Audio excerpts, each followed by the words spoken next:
प्यारे विद्यार्थियों नमस्कार। सभी को राधे राधे, जय श्री कृष्णा। सभी का मोस्ट वेलकम। देखो प्रिय विद्यार्थियों, राजस्थान जीके के वेरी वेरी इंपॉर्टेंट प्रश्न लेकर आए हैं जो परीक्षा में बार बार पूछे जाते हैं। तो इन प्रश्नों को आपको अच्छे से पढ़ना है, अच्छे से याद करना प्रिय विद्यार्थियों। और आपको पता है 20 मई को आपका बीएसटीसी का पेपर है। अब 20 मई को बीएसटीसी का पेपर है तो टाइम बिल्कुल कम बचा है। अगर आप शानदार जानदार तैयारी करना चाहते हैं शॉर्ट तरीके से, ठीक है, तो वो अपना ऐप है महेंद्र ब्यवर कोचिंग, प्ले स्टोर से डाउनलोड करके रामबाण बीएच जरूर निकाल लेना बीएसटीसी का। उसके अंदर बिल्कुल शॉर्टकट तरीके से आपको वहाँ पर तैयारी करवाई जा रही है। ठीक है, तो ये देखो इस प्रकार से ऐप आपको मिलेगा, प्ले स्टोर पर सर्च कर लेना। ठीक है, चलो स्टार्ट करते हैं प्रिय विद्यार्थियों। पहला क्वेश्चन आपके सामने यहाँ पर दे रखा है, वेरी वेरी मोस्ट इंपॉर्टेंट है, बार बार ये एग्जाम में पूछे जाते हैं। कौन सा क्रांतिकारी राजस्थान का निवासी नहीं था? यहाँ पर ऑप्शन दे रखे हैं, केसी सिंह बारट दे रखा है, इसके अलावा यहाँ पर गोपाल सिंह खरवा दे रखा है, विजय सिंह पथिक दे रखा है, अर्जुन लाल सेठी दे रखा है। तो कौन सा क्रांतिकारी जो है यहाँ पर राजस्थान का निवासी नहीं था, ये आपको बताना है। तो प्रिय विद्यार्थियों, यहाँ पर राजस्थान का जो निवासी नहीं था वो था विजय सिंह पथिक। भाई विजय सिंह पथिक थे बुलंदशहर यूपी के। कहाँ के थे ये? बुलंदशहर यूपी के थे। तो इसमें हम सी आंसर कर देना, बुलंदशहर यूपी से थे विजय सिंह पथिक। इनका राजस्थान से जो है वो संबंध नहीं था। ठीक है, राजस्थान के निवासी नहीं थे। और इनका जो असली नाम था वो था भूप सिंह गुज्जर। भूप सिंह था इनका असली नाम, प्रिय विद्यार्थी ध्यान रखना। ठीक है, वेरी वेरी इंपॉर्टेंट प्रश्न है। केसी सिंह बारट की बात करें तो केसी सिंह बारट जो है भीलवाड़ा में इनका जन्म हुआ था, भीलवाड़ा के अंदर। ठीक है, और गोपाल सिंह खरवा, ये खरवा अपने अजमेर में है, अजमेर में। और अर्जुन लाल सेठी का जन्म जो हुआ जयपुर के अंदर हुआ था, जयपुर में। तो ये आपको याद रखना, बिल्कुल सी आंसर हो जाएगा हमारे यहाँ पर विजय सिंह पथिक। नेक्स्ट देखो अगला प्रश्न आपके सामने, किस दुर्ग को सोनार दुर्ग कहा गया है? रणथंभौर, जैसलमेर, चित्तौड़गढ़, मेहरानगढ़। यानी आपको यहाँ पर बताना है ऐसा कौन सा दुर्ग है जिसे सोनार दुर्ग कहा गया है। चार ऑप्शन आपके सामने दिए हुए हैं। फटाफट प्रिय विद्यार्थियों, अगर आपको आता है तो बिल्कुल बी आंसर किया आप सभी ने, जैसलमेर बिल्कुल राइट हो जाएगा। सोनार दुर्ग कहाँ गया है? जैसलमेर को। ठीक है, नहीं बिल्कुल भी हो जाएगा। जैसलमेर को सोनार किला भी कह सकते हैं। और राजस्थान के जैसे जैसलमेर जिले में त्रिकुट पहाड़ी पर ये स्थित है प्रिय विद्यार्थियों। और इसे स्वर्णगिरी या सोनारगढ़ या गोल्डन फोर्ट के नाम से भी जाना जाता है। तो ये आपको यहाँ पर याद रखना, बिल्कुल जैसलमेर हमारा आंसर हो जाएगा। अगला प्रश्न है यहाँ पर, प्रसिद्ध बादला यानी कि जो वाटर बोतल है ये राजस्थान के किस शहर से संबंधित हैं? नागौर, गंगानगर, जोधपुर, और आपके सामने दे रखा है इसी प्रकार से यहाँ पर जोधपुर के अलावा जो सीकर दे रखा है। तो देखो प्रिय विद्यार्थियों, वाटर बॉटल यानी कि जो बादला है, पानी से बना एक जो है यानी कि पात्र होता है ये वाटर बॉटल। ठीक है, जस्ते से बना पानी का एक पात्र होता है, याद रखना बादला। तो ये जोधपुर का प्रसिद्ध है, बिल्कुल सी आंसर हो जाएगा जोधपुर। अगला देखो प्रश्न है, लोहागढ़ दुर्ग कहाँ स्थित है? लोहागढ़ दुर्ग प्रिय विद्यार्थियों सवाई माधोपुर, धौलपुर, भरतपुर, अलवर। तो लोहागढ़ दुर्ग की बात करें तो देखो लोहा भर, लोहा भर, तो लोहा लोहा भरो भाई, लोहा भरतपुर। लोहागढ़ दुर्ग आपके याद रखना भरतपुर हो जाएगा, भरतपुर। ठीक है, वेरी इंपॉर्टेंट पर्सन है, ध्यान रखना, भरतपुर हो जाएगा प्रिय विद्यार्थियों लोहागढ़ दुर्ग। और लोहागढ़ जो है भारत का एकमात्र जो है वो अजय दुर्ग हम कह सकते हैं। भारत का एकमात्र अजय दुर्ग कौन सा है जिसे जीता ना जा सके, ऐसा दुर्ग है प्रिय विद्यार्थियों, वो है लोहागढ़ दुर्ग। ठीक है, यानी इस पर कई आक्रमणों के बावजूद भी इसे कोई जीत नहीं पाया, इसीलिए इसे अजय दुर्ग कहा गया है, ध्यान रखना। ठीक है, नेक्स्ट अगला प्रश्न है प्रिय विद्यार्थियों, कौन सा शहर यहाँ पर तलवार निर्माण के लिए प्रसिद्ध है? सिकंदरा, सिरोही, ब्यावर, अलवर। तो यहाँ पर तलवार निर्माण के लिए प्रसिद्ध है प्रिय विद्यार्थियों। अब देखो तलवार निर्माण के लिए हो जाएगा सिरोही। ठीक है, तलवार निर्माण के लिए प्रसिद्ध है सिरोही, तलवार निर्माण के लिए प्रसिद्ध है सिरोही। अब प्रिय विद्यार्थियों आपको ये भी ध्यान रखना है, जैसे कि एक प्रमुख जगह है सोजत। सोजत की प्रिय विद्यार्थियों मेहंदी प्रसिद्ध है, सोजत पाली के अंदर है। सोजत की क्या प्रसिद्ध है? मेहंदी प्रसिद्ध है। फालना के क्या प्रसिद्ध है? फालना के फैलने वाले छाते प्रसिद्ध हैं। उसी प्रकार से आपको याद है ना, तलवार निर्माण के लिए प्रिय विद्यार्थियों सिरोही जाना जाता है। अगला प्रश्न है, राजपूताना के किस राज्य ने सर्वप्रथम अकबर की अधीनता स्वीकार की? बीकानेर, रणथंभौर, आमेर, मारवाड़। चार ऑप्शन आपके सामने दिया हुआ है कि राजपूताना के यहाँ पर किस राज्य ने जो है वो सर्वप्रथम अकबर की अधीनता जो है वो स्वीकार कर ली थी। तो यहाँ पे हो जाएगा प्रिय विद्यार्थियों, बिल्कुल आपने आंसर किया आमेर, सी, तो बिल्कुल राइट होगा, आमेर हो जाएगा, आमेर। ठीक है, नहीं आमेर के राजा थे भारमल। भारमल ने जो है वो राजपूताना के पहले शासक थे जिन्होंने सोचा से मुगल सम्राट अकबर के अधीनता स्वीकार की थी, सबसे पहले भारमल ने। ठीक है, तो आमेर का हो जाएगा ऑप्शन नंबर सी बिल्कुल। आगे देखिएगा प्रिय विद्यार्थियों, मारवाड़ प्रगनारी विगत के लेखक कौन थे? उद्योतन सूरी, सूर्यमल मिश्रण, नैणसी या जायसी। तो मारवाड़ प्रगनारी विगत के लेखक है मोहनोत नैणसी। कौन है प्रिय विद्यार्थियों? मोहनोत नैणसी हो जाएगा ऑप्शन नंबर सी, ध्यान रखना मोहनोत नैणसी हो जाएगा। आगे देखिएगा प्रिय विद्यार्थियों, अगला प्रश्न आपके सामने दे रखा है, कंदोरा नामक आभूषण जो है औरतों द्वारा पहना जाता है नाक में, कान में, कमर में, पाँव में। तो आपको पता है भाई, कमर में जो है वो कंदोरा नामक आभूषण पहना जाता है। और जीजू के कमरे में तगड़ा धन और कणकती का सेट मिला। जीजू के कमरे में तगड़ा धन और कणकती का सेट मिला। तगड़ा धन और कणकती का सेट, तो देखो जंजीर है, ठीक है, कंदोरा है, कमरे से याद है, कमर याद रखना, तगड़ा से तगड़ी, धन से करदनी, कणकती, ये सब कमर के अंदर ही पहने जाते हैं। नेक्स्ट आगे देखिएगा, नृत्य की किस शैली से दयाराम संबंधित था? भवई, गैर, गरबा, घूमर। तो प्रिय विद्यार्थियों, आपको याद रखना है दयाराम का संबंध यहाँ पर किससे है? भवई से हो जाएगा, भवई से। ठीक है, नृत्य की किस शैली से दयाराम संबंधित था? भवई से हो जाएगा प्रिय विद्यार्थियों, भवई। ठीक है, ऑप्शन नंबर ए। अगला प्रश्न आपके सामने दे रखा है, परबसर किस मेले परबसर पशु मेला किसकी स्मृति में जो है वो आयोजित होता है? हड़बू जी, रामदेव जी, तेजा जी, गोगा जी। तो परबसर पशु मेला प्रिय विद्यार्थियों, ये बाबा यहाँ पर तेजाजी महाराज की स्मृति में जो है वो आयोजित होता है। बिल्कुल ऑप्शन यहाँ पर सी राइट हो जाएगा। अगला प्रश्न है प्रिय विद्यार्थियों, राजस्थान में 1857 का विप्लव सर्वप्रथम कहाँ से आरंभ हुआ? आउवा, टोंक, एरंडपुरा या नसीराबाद।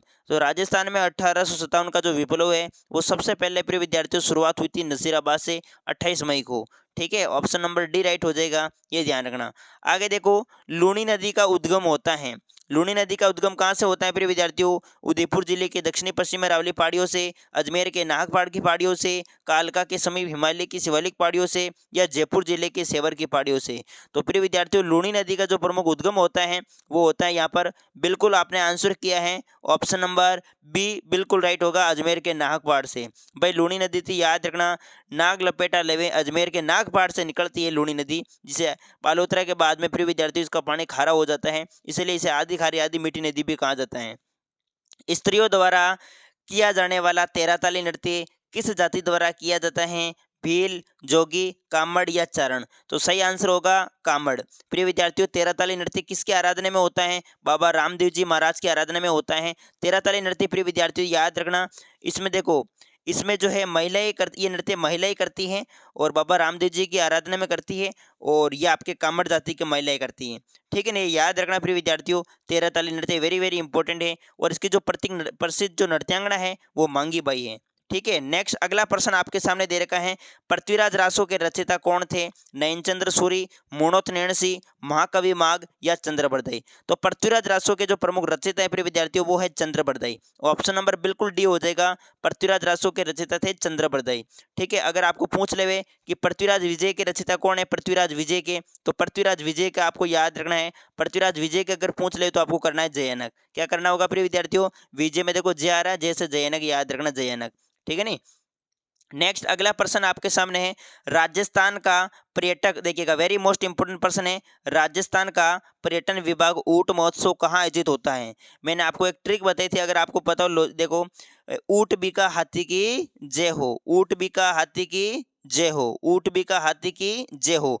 ऊंट महोत्सव याद रखना बीकानेर का है, हाथी महोत्सव जयपुर का है। ऊंट महोत्सव बीकानेर का है, हाथी महोत्सव जयपुर का है, ये याद रखना आप सभी। तो ऊंट महोत्सव पूछा तो ऊंट महोत्सव आपके यहाँ पर बीकानेर करो, बिल्कुल ऊंट महोत्सव का आयोजन होता है बीकानेर के अंदर, और हाथी महोत्सव आपके जयपुर में।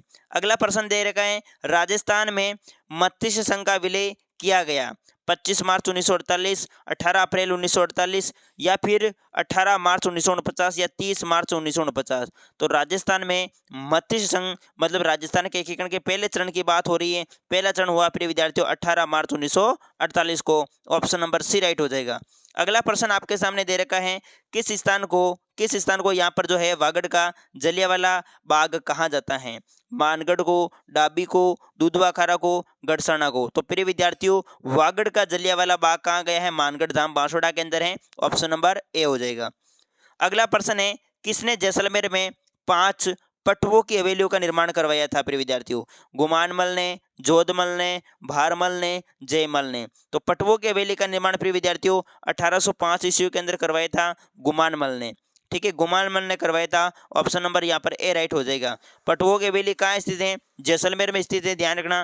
ठीक है, आगे देखो अगला प्रश्न है कि राजपूत चित्रकला की शैली से निहालचंद संबंधित था? किशनगढ़, हाड़ौती, ढूंढाड़ी या मारवाड़। तो प्रिय विद्यार्थियों, राजपूत चित्रकला की किस शैली से निहाल चंद संबंधित था? किशनगढ़ शैली से संबंधित था। ऑप्शन ए यहाँ पे राइट हो जाएगा। नेक्स्ट प्रश्न अगला दे रखा है, सूफी संत हमीदुद्दीन किस स्थान से संबंधित हैं? सूफी संत हमीदुद्दीन प्रिय विद्यार्थियों याद रखना, नागौर, कोलैत, सुजनगढ़, टोंग। तो हमीदुद्दीन नागौरी, तो ये नागौर से संबंधित है, बिल्कुल याद रखना आप सभी। ऑप्शन नंबर यहाँ पे ए राइट हो जाएगा इसमें भी। आगे दे रखा अगला प्रश्न आपके सामने, मेवाती बोली किस क्षेत्र में बोली जाती है? सीकर, झुंझुनू, अलवर, भरतपुर, धौलपुर, दौसा, जयपुर, दौसा, अलवर। तो मेवाती बोली प्रिय विद्यार्थियों मेवात क्षेत्र के अंदर अलवर, भरतपुर, धौलपुर ये जिले आते हैं, बिल्कुल ऑप्शन नंबर यहाँ पर भी राइट हो जाएगा। नेक्स्ट प्रश्न की बात करते हैं। अगला प्रश्न है, गोरबन से किस पशु का श्रृंगार किया जाता है? बकरी का, ऊंट का, घोड़ा का या बैल का? तो गोरबन से प्रिय विद्यार्थियों ऊंट का जो है वो श्रृंगार होता है, ठीक है, ये याद रखना। और ऊंट पर एक प्रिय विद्यार्थी ऊंट की सजावट करने के लिए एक उस्ता कला भी प्रसिद्ध है। उस्ता कला प्रिय विद्यार्थियों बीकानेर की है, ये भी ध्यान रखना है। बिल्कुल ऑप्शन नंबर बी हो जाएगा, गोरबन से ऊंट का श्रृंगार होता है। लहरिया जिसे ओढ़ना भी कहते हैं, ये स्त्रियों द्वारा किस मास में ओढ़ा जाता है? माघ में, फाल्गुन में, श्रावण में या कार्तिक में? वेरी वेरी इंपॉर्टेंट प्रश्न है प्रिय विद्यार्थियों।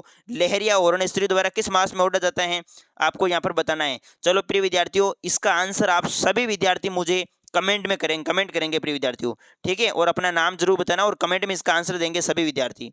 नेक्स्ट प्रश्न की बात करते हैं। अगला प्रश्न आपके सामने दे रखा है, राजस्थान का कौन सा शहर घंटियों के शहर के रूप में जाना जाता है? झालरापाटन, मंडोर, केशोरायपाटन या डी? ये हो जाएगा हमारा झालरापाटन। झालरापाटन को प्रिय विद्यार्थियों घंटियों के शहर के रूप में जाना जाता है। नेक्स्ट देखो अगला प्रश्न, मरू राष्ट्रीय उद्यान कहाँ स्थित है? जैसलमेर, भरतपुर, धौलपुर, चूरू। तो देखो मरू उद्यान प्रिय विद्यार्थियों, राष्ट्रीय मरू उद्यान ये जैसलमेर व बाड़मेर के अंदर है, बिल्कुल ऑप्शन नंबर यहाँ पर ए राइट हो जाएगा। मरू उद्यान आपको याद रखना है, जैसलमेर व बाड़मेर, ठीक है। नेक्स्ट अगले प्रश्न की बात करते हैं। बस प्रिय विद्यार्थियों ये क्वेश्चन थे आज के इस क्लास के अंदर, तो आप सभी विद्यार्थियों को ये प्रश्न अच्छे से याद कर लेने हैं। Very very most important class हैं, बहुत सारे प्रश्न आपको यहाँ पर पेपर में देखने को मिलेंगे। तो ये जो क्लास अपनी सुबह चलती है, इस क्लास को आपको अच्छे से देखना है प्रिय विद्यार्थियों। और हाँ, जो भी नए हैं तो चैनल को सब्सक्राइब कर लेवे और वीडियो को लाइक जरूर करें। सब्सक्राइब करने से आपको नोटिफिकेशन मिल जाएगा प्रिय विद्यार्थियों जैसे वीडियो अपलोड होगा, ठीक है। और बाकी कंप्लीट तैयारी के लिए ये अपना एप्लीकेशन है प्रिय विद्यार्थियों, Mahendra Beawar coaching, play store से डाउनलोड कर लेना। और किसी प्रकार का कोई डाउट हो तो ये नंबर दे रहा हूँ 9784892550, ये अपने व्हाट्सअप नंबर है, व्हाट्सअप पर आप मैसेज कर सकते हैं, ये अपने व्हाट्सअप नंबर है, ठीक है। चलो प्रिय विद्यार्थियों, रामबाण बैच BSTC का जरूर ज्वाइन कर लेना, ठीक है। ओके, धन्यवाद।